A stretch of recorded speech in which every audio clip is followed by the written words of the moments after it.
There goes our first shoplifter of the day. He sure got the memo. It's a free for all. And there goes the second one after being out here for 7 minutes. They used to call him runouts. Now they just call him walkouts.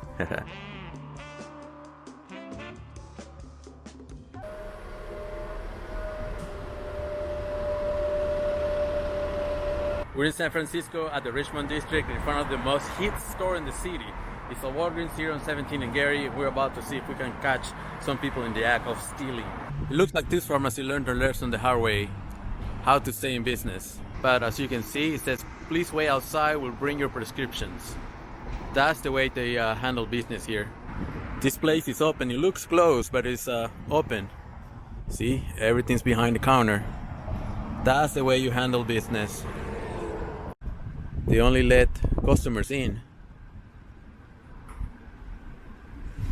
Looks like it's a Russian business. Smart. But not this restaurant. This restaurant didn't make it. Closed.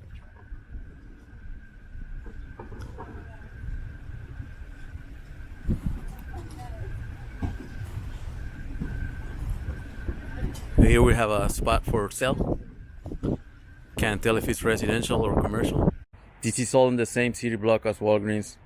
Walgreens is at the corner, and this used to be a small plaza that had multiple stores, including a row of stores. Now they're all closed and the building is for sale, all lease. Good luck with that. Everything's tagged. So here it is. This is the Walgreens entrance right here. And it's the business across the street that got broken into recently, and $100,000 worth of merchandise and cash was taken out of that business. Same with the restaurant right across the street on that corner, got broken into as well.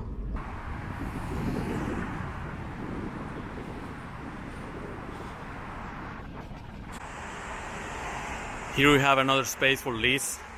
This is right next to the shop that got broken into. It looks like we have a bar over here that's for lease.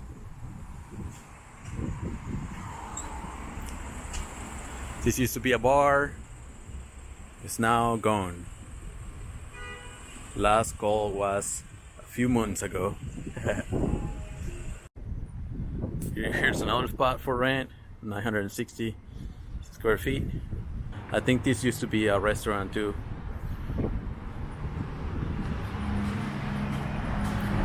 And it looks really bad. And that used to be a theater, Alexandria, gone. It's huge. This was a theater. Looks like it's been closed for a while.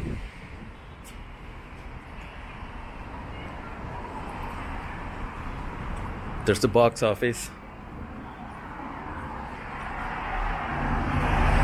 It stinks in here.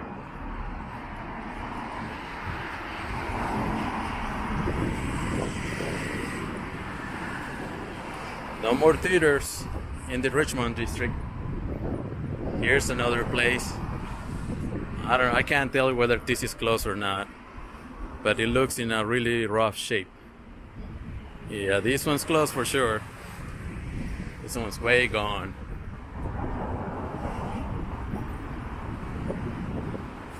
This one's open.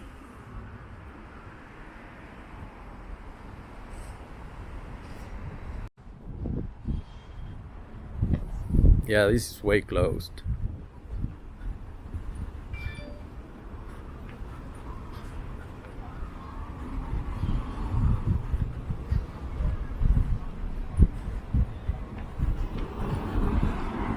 Now, this is all within the same block as Walgreens. A lot of places are closed now. A donut shop's still open. Here's a barber shop. Too bad zombies don't need haircuts. It's part of the zombie style. Here's another place for lease, commercial space. Here's another one for lease. almost back to back. We have one closed, one that's open, one for lease, and this is the coffee shop that got broken into recently. Still remains open, just took the loss. There's nobody inside. No, it's actually closed right now, but I'm sure it's open during business hours. Here we have another business that's closed and it's available.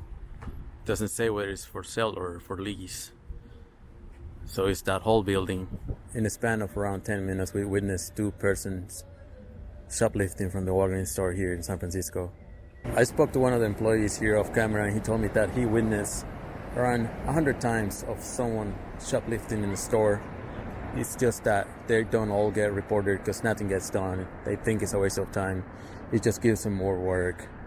Don't feel bad for these corporate retail pharmacy stores. They are not losing a lot. Retail pharmacy stores are not going away anytime soon. Anybody can get a headache and they're going to need that medicine immediately. They're just going to have to evolve and adapt to the current situations in their city. The reason why they're not doing it is just they don't want to. It's not the right timing.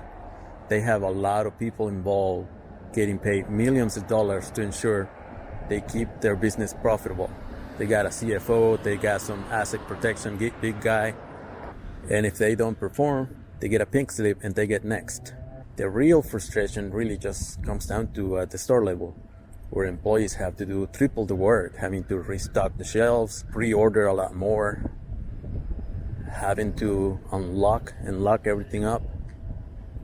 But who cares about the employees? You have to remember, every employee of the month is a disposable hero. And every employee is just a name on a white dry erase board written with a dry erase marker. I've been all over the world, and I can tell you that pharmacies in other countries, everything's behind a counter.